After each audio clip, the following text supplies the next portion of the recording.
guys, so I had a customer this morning who reached out about having some issues cleaning his camping mug lid. So I wanted to show you a super easy way to do this.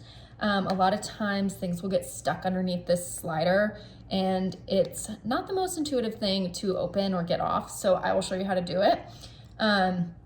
So essentially you want to put this slider in the openmost position first, and then on the very back you'll see there's this breathing hole here, and if you put a knife in the left side of the slider right by that breathing hole, you can just put it in there and do a little bit of a push and it pops right out.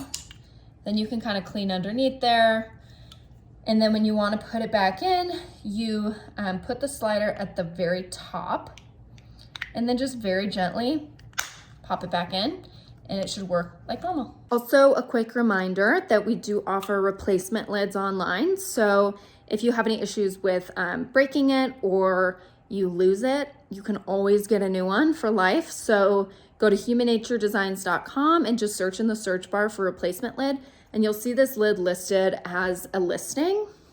You just add it to your cart, and if you're out of state, all you have to pay is $3.99 shipping. And if you're in state, you can even do a local pickup. So that makes it super easy.